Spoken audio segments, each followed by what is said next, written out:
That's all bait fish. We're gonna get lit right up right here. This is gonna be good. We shut her off. Yeah, that's all bait fish down there. Okay, that's on the bottom. Yeah. So I'm just gonna raise it up till I have some tension. Yeah. That's it right there. So you can feel that, just feel that. You feel the sinker, it just as you lift. Yeah. So you want it to stay down there, but you can move it around a bit. I find this is easier if I keep the boat speed down so that you can stay vertical. I like being almost vertical with it. Got one? Yes, sir. He's got one. Look at that. No, he come off? Yeah. No, he didn't. No, what happens sometimes with these drop shot fish, they will charge the he came surface. off there too. But they will charge. Well, it felt like I had him and then he was gone. Yeah, but there's one right there. As soon as that hit the bottom. So we've been fishing 5 minutes.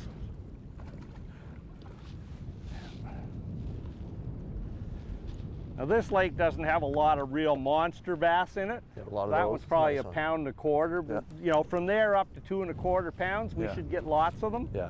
Which makes for an interesting day. So you want me reeling up, what, halfway or no? No, one turn of the handle to make it tight. Okay. You want that bait just off the bottom. Yeah. If you're not sure, just let your line go, and if it's slack, just tighten it up till it's not slack. There's another one right there. Oh, he dropped it. Whoa, no he didn't. He come right up. They said about them coming to the surface. So keep going, reel it. He hit that on the way down. He come right straight up. Oh, that's a better one than the last one too. Yeah, that's a better fish right there. That's nice. I said so that was, nice that's bass. probably an average in here. There's bigger, but I'm gonna coach. Yeah, give me all the coaching you want. Yeah. Okay, tighten it up. No, tighten it up. Just drop it again. See where you are. Okay, now tighten it. One turn. There. You got one? No. No? Fine. It's a half-ounce sinker, right? Yeah. So that's a soft rod. You see that tip go? It is light. How deep's this? 33 feet. 33 feet. Yeah, Rick, so what's the key technique in the deep drop shot fishing? How deep and what's the purpose?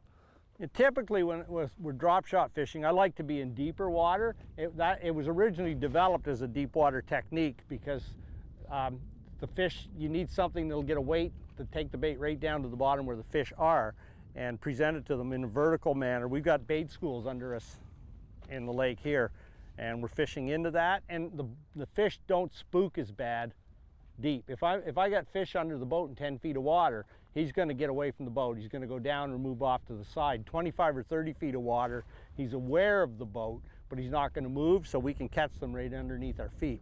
It's actually pretty straightforward. If I pull it through a bunch, you're going to get hit. I'm just getting a bit of an advantage because I can see them on the screen. Every once in a while, I'll just pick it up and drop it into them. There's one right, no, he's gone. Okay.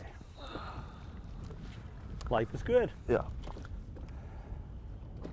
Well, that one's a good one, Jake. First one. First one. Maybe the last one. 10 minutes, not maybe the last one. Just kidding. That was good. Fought more than I thought it was gonna, but it's good. There's another one. These are, an average size for this body water. Yeah, they do definitely seem to be suspended and following them down. Rick, why does the line twist so bad? It's tangled up so much when I'm pulling these fish in. They seem to twist the line up quite a bit because you've got I like to fish a half-ounce sinker, because, especially today, we've got about a 10K wind.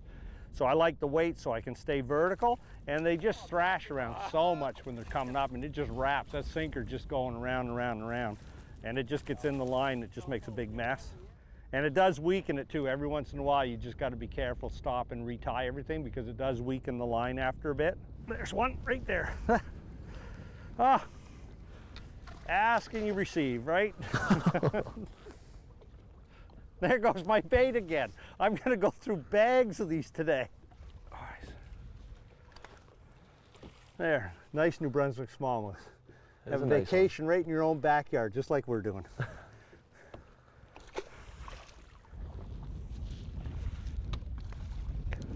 What?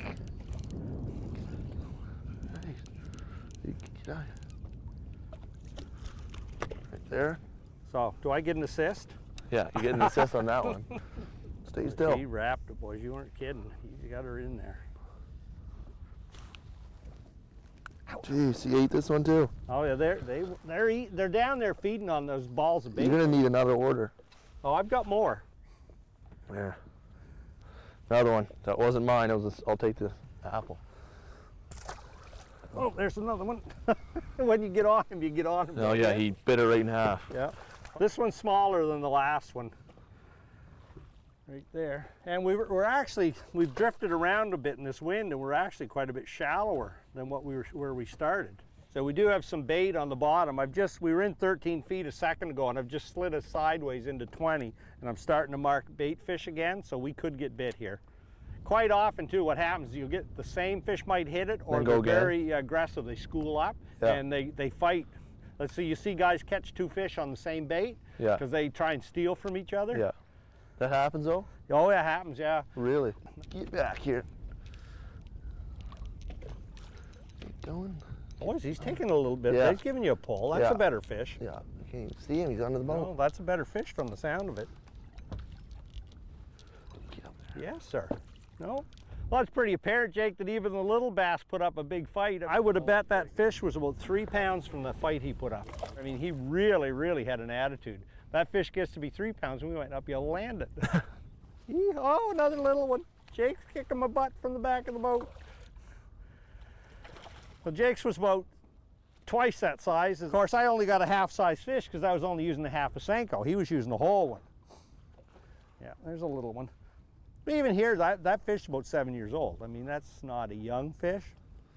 So I really got to protect the resource with those big spawners. We got to let them go. And these young fellas. So that's what I caught that guy on, a half a stick bait. For baits, for what we're doing right now, is we're just using a sticko, which is a Senko type bait. I don't find that it's necessary to really go finesse with our fish down here in a lot of the water, because it's not super clear like it is in some places like Ontario. They use little wee baits and small hooks and stuff, and I just think the fish down here, they're feeding, they're 25 feet down, and it stands out well. These are easy to rig, wacky rig, and you know, it's just not hard to fish them. So that's why I use them. Does the color matter a lot for the bait? What color and what time of year and what color the water is and whatnot? I like green pumpkin is probably my favorite color.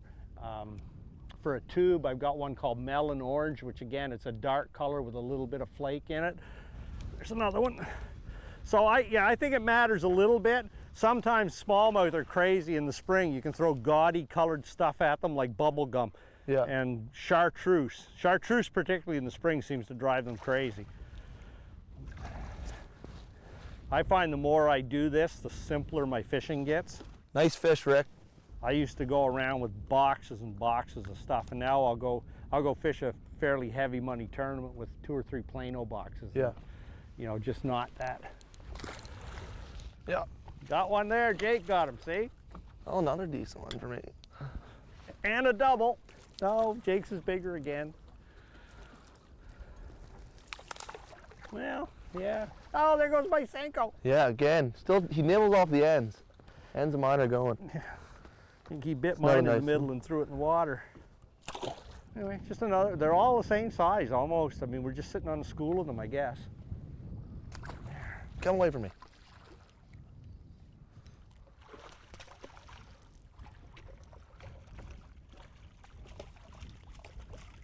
Good one. Come on in.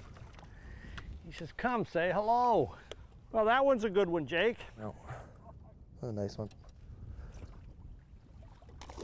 That might have been the heaviest one I had, a little fat. Yeah, I got a good one here, I think, a little fat. He's got a good one over there. There was a bunch of them high up in the water, and I just dropped this down in. I missed the first one, then this guy got it.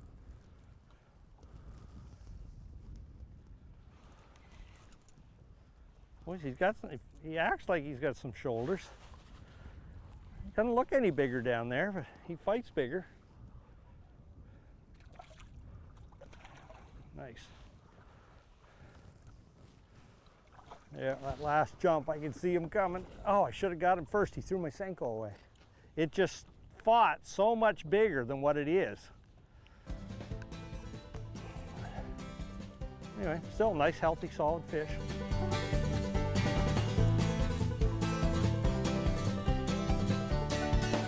I'm going to make one cast just to show you what you should do. Okay. So where are you throwing, right in the weeds? I'm going to throw this as far as I can throw it. This is all going to be grass under us. There's some grass under us already. Yeah. And just throw it, right at the grass. Don't worry about where it lands, and just start winding as soon as it hits the top. Oh, that's got shoulders. Toss in there, Jake. Yeah, I'll reel it. Oh, this is a good one. Net? Yeah, maybe. Yeah, we might as well get a good look at this guy. Throw your tube off the back side there. Holy jeez. Oh. That is a nice That is a tournament quality fish. Nope. You got one? Yeah. There we go. We got a double. Jake's got one out in the open water. I don't think it's the one that chased this guy in, but.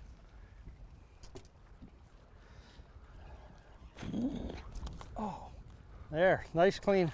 There's a little wee bait, little blue fox like that, and that fish just annihilated that. So 2 consecutive casts, the last cast, and then we got this guy, and there was another big one under him. So we're gonna fish here. I'm gonna get the boat out of here and fish here a bit more. Tell if he's at any size yet? No, I don't think he does, but he's just going. Let him go. That's why smallmouth are so much fun. They just go. We'll get this puppy back in the water. What a gorgeous fish. This is a big fish for this lake. Nice fish. Not bad, not bad. You must have started playing pretty young, Jake.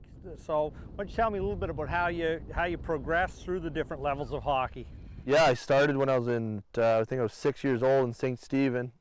I started out as a D-man, or not, I guess a forward or player, and I wasn't very good, to be honest. I sort of skated circles on the ice and didn't do a whole lot, and at that age, everyone rotates goalies usually, and I liked it, and I got stuck with it, and no one really else wanted to play, so I just sort of stuck with it, and you know, I was 8 when I started, and 22 now, so it's been 14 years, and things have worked out pretty well for me, so I'm glad I took that position.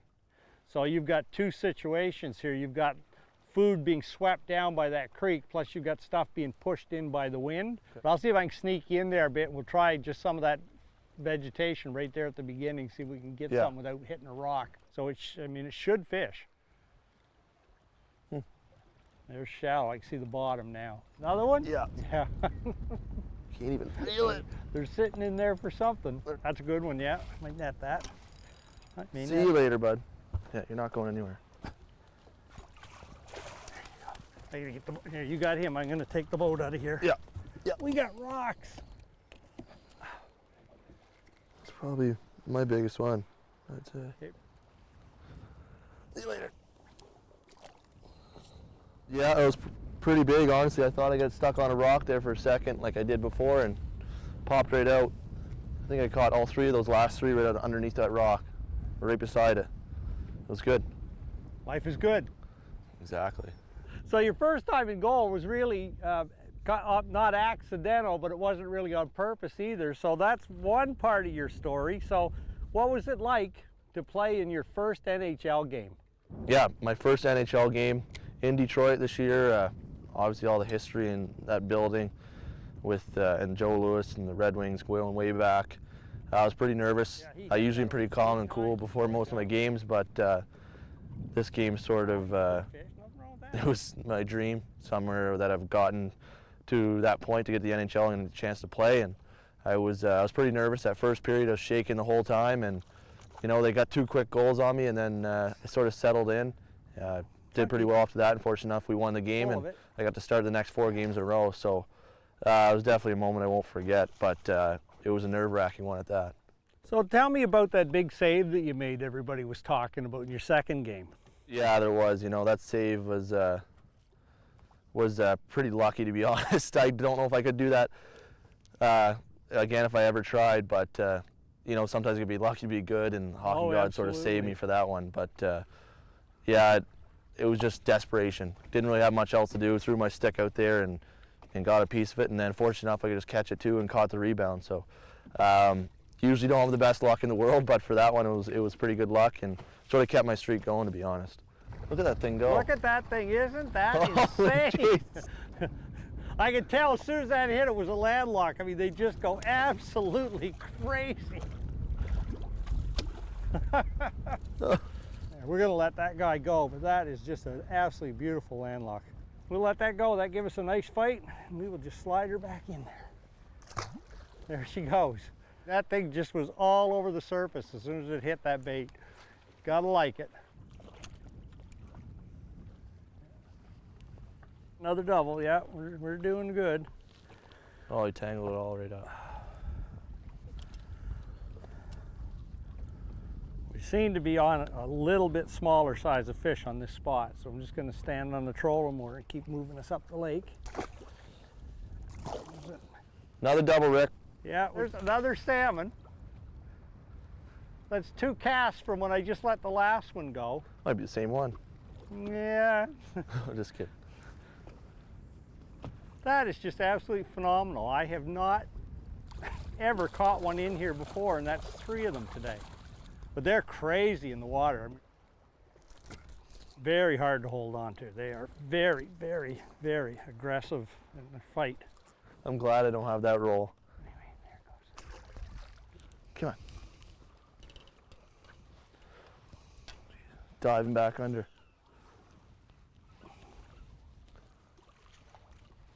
That's a nice one right there. Yeah. Yeah. Oh. No. Yep. So this is not a half bad way to spend one of your days off in the summer. No, this is, No.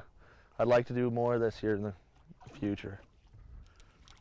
Perfect. Got one? There we go. Don't stick me. Don't. Double. Oh, boys, they're almost twins too. Yep. There we go. There's a fine pair of smallmouth bass and Nice a couple of fish. finer gentlemen. Yeah. That's debatable. If we run over closer, the fish get bigger as we get closer. There you go. Yeah. Right in the middle. This would be a good time for a double, Jake. Yeah, I'm trying. Yeah, get that 3-pounder that we saw earlier. I'm due for one. This isn't him, but he's definitely got some attitude. Holy smokes. Gee. Nothing wrong with him, just absolutely fights big. Yeah. Back in nice. None the worse for the wear. Nice fish, Rick. What'd you get that one on? That was just on an avocado tube, 1/8 ounce tube, right out in the middle where this creek channel comes out into the main lake. Nice tube on a sunny day.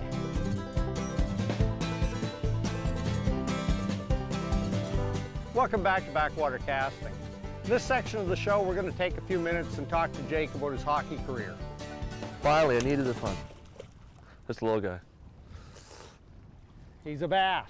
Yep. Back on the train. Yeah. Yep.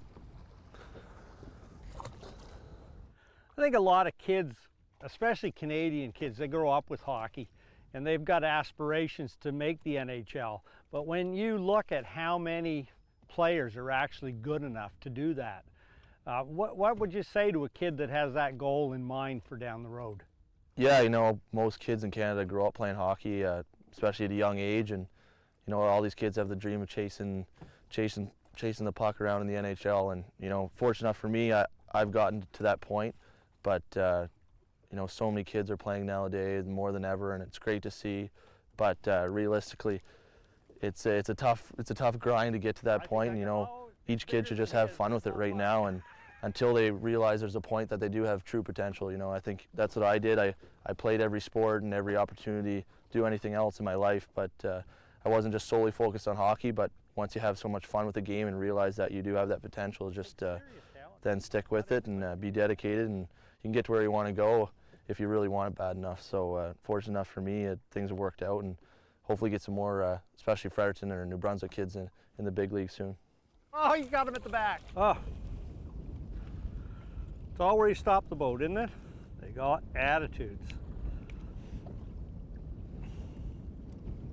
Little guy. Going back. Yeah. 4-pounder in the making. Yeah. Yeah, here in New Brunswick, you get a 3.5-pound fish. You're dealing with a fish that's probably 15 years old. And I'm a catch and release kind of guy, but I'm not against people eating fish, but those big spawners should be the ones that go back. I'm a firm believer that big fish breed big fish. They've got that gene pool in them. Well, things have worked out well for you this year. I just noticed in the paper the other day that you just signed a nice contract with St. Louis. So that bodes well for the future, I guess. Yep. It was good, just like this fish. But yeah, it was great to have that under my belt and that weight off my shoulders. You know, to get that 2-year deal, especially to get some security for a couple years, is huge for myself and my confidence. And You know, I think I had a good year last year and I deserved it, but you know, it's only a step in the process to where I want to be. So just excited to be back in St. Louis, to be honest. I love it there and great organization. I think I'm in a good spot right now. So 2-year deal is more than I could really ask for, especially at my age and in the position I'm in right now. So hopefully I can build off that and get a longer contract in the next upcoming future. Well, if you keep playing the way you're playing, you're not going to have any trouble getting a bigger contract down the road. You just basically, you got your toe wet. Yeah, you know, I never really had any expectations going into the year. I sort of just wanted to let everything happen and play out as it did. And fortunate enough for me, it worked out really well. And you know, stats aren't everything, but it's great to be noticed that way and I got to be picked on the N.H.L rookie team for the year, and it was just another achievement I can add to my list and hopefully look back on once my career's over and reflect on it a bit more. You know, I was fortunate enough and lucky enough to have it happen to me this year. So, like I said, it's another step in the road and got a long ways to go yet. So hopefully I can get lowest goals against average around the league eventually. I know you're still, you know, a young fella, especially compared to a guy like me, but what do you see down the road after you're finished playing? Hopefully in a long time down the road, but what do you see for yourself down the road? Hopefully that's not for a while yet, but you know, I think hopefully throughout my career I can make some connections and meet some people. And I'd like to stay involved in the game. You know, a lot of guys work on the management side of the game after hockey and stick with their NHL clubs or another club, a junior team or and something along that lines. And I think I'm pretty knowledgeable about the game, and I think it'd be good for me to do that, and or maybe almost on a hockey player agency side, work for an agency company and help them out and help recruit players and give them some knowledge about the game. You know, you've been there, done that throughout the pro ranks, hopefully for a while. So I think you'd be very knowledgeable to young kids growing up. And like I said, I've met numerous people so far throughout my career. I'm only 22, and I think I had a long ways to go yet. But those are some that I'd like to do after hockey for potential things.